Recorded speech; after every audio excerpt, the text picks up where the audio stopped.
Good morning students. बेटा आज हम चैप्टर 5 का क्वेश्चन नंबर 7 करेंगे। 7 क्वेश्चन में क्या कहा है, from the following particular prepare a bank reconciliation statement, कि निम्न सूचनाओं से बैंक समाधान विवरण बनाइए और कैश बुक का बैलेंस पता करिए 31 दिसंबर 2016 को। तो हम सबसे पहले क्या लिखेंगे, bank reconciliation statement as on 31 December 2016, serial number, particular, plus और माइनस। अब देखिए सबसे पहले आप ये देखिए बैलेंस किसका दिया हुआ है। तो देखिए आपको क्वेश्चन में नीचे बैलेंस दिया हुआ है पासबुक का। तो आप सबसे पहले क्या लिखेंगे, बैलेंस एज पर पासबुक। और बेटा प्लस माइनस कुछ नहीं बोला तो प्लस का मानेंगे, और पासबुक का हमेशा CR प्लस होता है 50,000।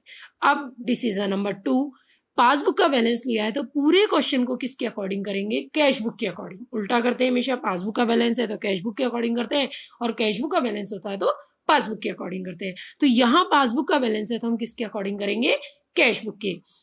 तो देखिए नेक्स्ट पॉइंट हमसे क्या कह रहा है कि 2 cheque of ₹2000 and 5000 were paid into bank, कि 2 चेक 2000 के और 5000 के हमने बैंक में जमा कराए लेकिन बैंक ने जमा नहीं किए। आप मुझे बताओ चेक बैंक में कौन से जमा कराओगे, जो आपके पास आए हैं। अब चेक आ गए तो कैश बुक में तो पैसा हमने बढ़ा दिया, लेकिन बैंक में अभी तक वो जमा नहीं हुए तो बैंक में पैसा क्या है, कम। सोच कहाँ की रहे, कैश बुक में, कैश बुक में बढ़ा दिया तो यहाँ पर भी हम क्या कर देंगे, प्लस। और यहाँ क्या लिख देंगे, cheque deposited into bank but not credited by bank 7000। उसके बाद नेक्स्ट बोला है, a cheque of ₹800 which was receive from a customer, की एक चेक 800 रुपए का एक ग्राहक से मिला। एंटर्ड इन बैंक कॉलम, हमने कैश बुक के बैंक कॉलम में एंट्री भी कर दी, but was omitted to be banked, लेकिन बैंक में भेजना ही भूल गए। मुझे बताइए चेक मिल गया, कैश बुक में एंट्री भी कर दी, कैश बुक में एंट्री कर दी तो कैश बुक में पैसा क्या हो गया, ज्यादा। बैंक में भेजा ही नहीं तो हमारे अकाउंट में जमा ही नहीं हुआ तो बैंक में पैसा क्या है, कम। सोच कहाँ की रहे हैं, कैश बुक की। कैश बुक में ज्यादा है तो हम क्या कर देंगे, प्लस, क्योंकि कैश बुक के अकॉर्डिंग हम चल रहे हैं। नेक्स्ट पॉइंट क्या कह रहा है, चेक फॉर ₹10,000 वर इशूड यानी काटे। हमने 10,000 के चेक काटे, नवंबर में काटे थे, लेकिन अभी तक भी वो बैंक से डेबिट नहीं हुए, यानी बैंक ने पैसा डेबिट नहीं किया, यानी बैंक ने पैसा नहीं काटा। तो बेटा एक तो आपकी बुक में क्रेडिटेड दिया हुआ है, इसे डेबिटेड कर लीजिएगा। तो but not yet debited by bank, अभी तक बैंक ने हमारा पैसा कम नहीं किया, हमने तो चेक काट दिया, तो हमने कैश बुक में लिख दिया। और आप मुझे बताओ, ये कैश बुक में चेक काटने की एंट्री करेंगे यानी पैसा जाने की एंट्री कर दी, और पैसा जाने की कर दी तो कैश बुक में पैसा कम है लेकिन पासबुक में ज्यादा है। सोच कैश बुक की रहे, कम है तो हम भी क्या कर देंगे, माइनस। फिर next 5, interest on investment 1000 collected by bank, विनियोगों पर ब्याज बैंक ने 1000 रुपए कलेक्ट किया।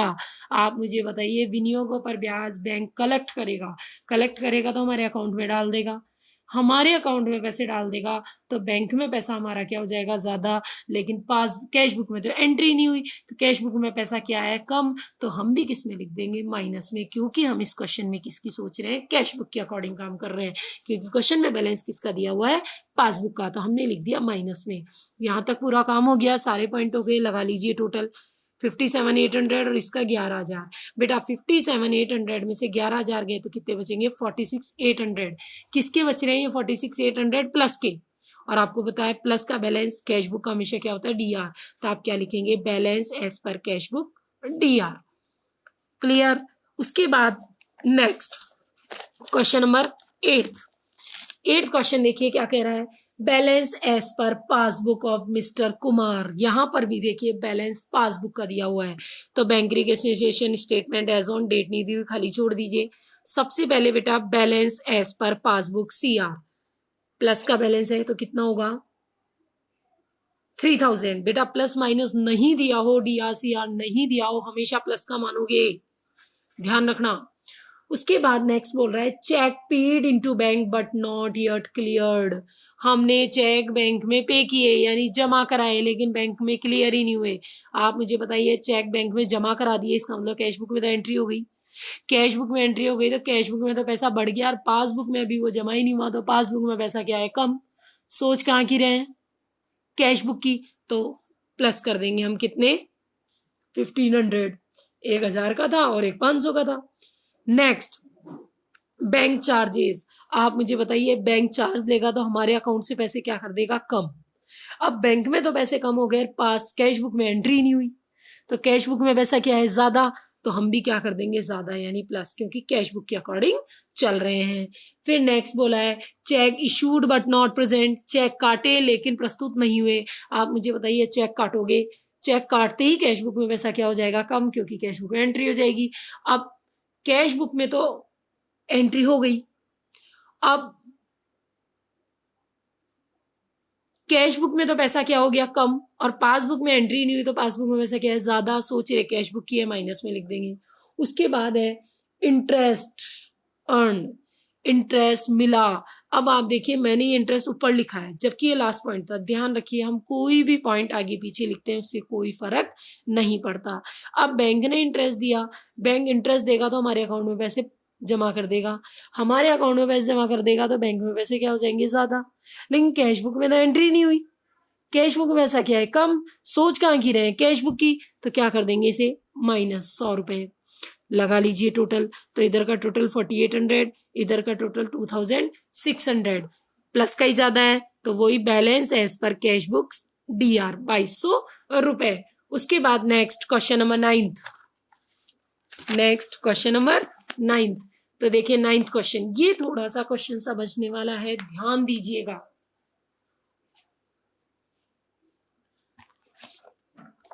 देखिए बच्चों, 9th क्वेश्चन में क्या कहा है कि the passbook of mister Rohit current account. अब ध्यान रखना, करंट अकाउंट की बात है यहाँ पर, यानी हमारा बैंक में जो अकाउंट है वो कौन सा अकाउंट है, करंट अकाउंट, कि क्रेडिट बैलेंस है 20,000। तो आप सबसे पहले क्या लिखोगे, balance as per passbook CR, और CR बैलेंस हमेशा क्या होता है, प्लस।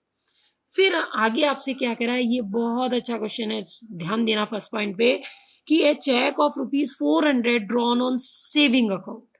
देखिए हमारे पास डिटेल है करंट अकाउंट की, और ये कह रहा है इसने एक चेक सेविंग अकाउंट पे काटा था। तो मुझे बताइए, सेविंग अकाउंट का तो इससे कोई लेना देना ही नहीं है। सेविंग अकाउंट में चेक काटा था, लेकिन गलती से इसे करंट अकाउंट में हमने क्या कर दिया, शो कर दिया। अब ढंग से सुनो, आपने सेविंग अकाउंट पे चेक काटा, तो सेविंग अकाउंट में पैसे क्या होने चाहिए थे, सेविंग अकाउंट में पैसे क्या होने चाहिए थे, कम होने चाहिए। लेकिन ये गलती से किस में कट गए, बैंक ने किस में काट दिया, हमारे करंट अकाउंट से। तो बैंक में तो पैसा क्या हो गया, कम, क्योंकि बैंक ने हमारे करंट अकाउंट से पैसा माइनस कर दिया। जबकि कैश बुक में तो हमने इसकी एंट्री नहीं करी, क्योंकि कैश बुक में तो हम करंट अकाउंट की एंट्री करते हैं। तो कैश बुक में पैसा ज्यादा है तो हम भी क्या कर देंगे, ज्यादा। एक बार फिर से सुनिए, बिजनेसमैन कैश बुक में करंट अकाउंट की एंट्री करता है, ठीक है। उसने एक चेक सेविंग अकाउंट पे काटा। मुझे बताइए, सेविंग अकाउंट पे चेक काटा होगा तो कैश बुक में तो एंट्री नहीं हुई होगी, और जब एंट्री नहीं हुई तो कैश बुक में खर्चे की एंट्री नहीं हुई, और खर्चे की एंट्री नहीं हुई तो कैश बुक में बैलेंस क्या है, ज्यादा। अब कैश बुक में तो बैलेंस ज्यादा है, लेकिन बैंक ने गलती से आपके करंट अकाउंट से पैसा क्या कर दिया, कम। तो बैंक में तो पैसा कम और कैश बुक में पैसा ज्यादा। बैलेंस पासबुक का लिया है तो कैश बुक की सोचोगे ज्यादा है, तो हम भी क्या कर देंगे, ज्यादा। उसके बाद नेक्स्ट, ही इशू 2 चेक, उसने 2 चेक काटे, 300 और 500। ध्यान रखना, चेक कितने काटे, 2, एक 300 का और एक 500 का। ऑन 25 दिसंबर, 25 दिसंबर को 2 चेक काटे, 300 और 500 के। Only first cheque present for payment, first cheque present हो गया, तो जो काम हो गया वो कभी BRS में नहीं आता, वही लिखते हैं जो काम नहीं हुआ है। तो मुझे बताओ, पहला चेक तो क्लियर हो गया, यानी 300 के चेक की एंट्री तो कैश बुक में भी हो गई और पासबुक में हो गई, लेकिन 500 वाला जो चेक है वो बैंक में प्रेजेंट नहीं हुआ।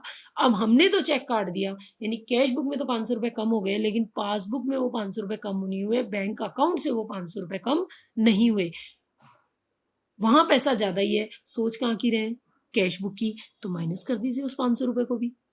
उसके बाद नेक्स्ट, 1 चेक इशूड, एक चेक मिस्टर मोहित ने 500 रुपए का 25 दिसंबर को क्या किया, इशू किया। बेटा इशू किया यानी काटा, चेक काट दिया, तो 500 रुपए कैश बुक से क्या हो जानी चाहिए, कम, और पासबुक से भी क्या होनी चाहिए थे, कम। लेकिन वो बैंक में प्रेजेंट ही नहीं हुआ। मुझे बताइए, कैश बुक से 500 कम होनी चाहिए थे और पासबुक से भी 500 कम होने चाहिए थे। पासबुक में तो प्रेजेंट ही नहीं हुआ, तो कम कहाँ से होगा। लेकिन हमने एक गलती और कर दी, कैश बुक में से 2 बार लिख दिया, तो इसका मतलब कैश बुक में 500 की जगह 1000 रुपए कम हो गए। तो कैश बुक में 1000 रुपए कम है, तो यहाँ पर भी वो 1000 रुपए क्या कर दिए जाएंगे, कम कर दिए जाएंगे, क्योंकि पासबुक में इसकी एंट्री नहीं हुई है। जैसा कैश बुक में हो रखा है हमें वैसा करना है, क्योंकि बैलेंस हमने किसका लिया है, पासबुक का। किसका बैलेंस लिया है बेटा, पासबुक का। इस तरीके से डिफरेंस निकालिए 18,900, balance as per cash book, बेटा प्लस का आंसर ज्यादा है तो डी आर। इस तरीके से आपका ये क्वेश्चन होगा। तो देखिए ध्यान रखिए, मिस्टेक्स की वजह से भी कई बार हमारे कैश बुक के बैलेंस और पासबुक के बैलेंस में क्या आ जाता है, डिफरेंस आ जाता है। कोई भी दिक्कत हो, कोई प्रॉब्लम हो, तो आप कॉल करके मुझसे क्वेश्चन पूछ सकते हो बच्चे। बाकी कोई दिक्कत नहीं है। हमेशा ध्यान रखिए, कैश बुक का बैलेंस लिया है तो पासबुक की सोचिए कि पासबुक में क्या हो रखा होगा, यानी बैंक ने क्या किया होगा। जैसा बैंक ने कर रखा है वैसा बीआरएस में कर दीजिए। और अगर आप पासबुक का बैलेंस ले रहे हो तो फिर अपनी कैश बुक को देखो कि कैश बुक में हमने माइनस कर दिया है तो माइनस कर दीजिए, कैश बुक में हमने प्लस कर दिया है तो प्लस कर दीजिए। लेकिन जो एंट्री दोनों जगह हो चुकी है, यानी कैश बुक में भी हो चुकी है और पासबुक में भी हो चुकी है, वो कभी भी बीआरएस में नहीं आती है।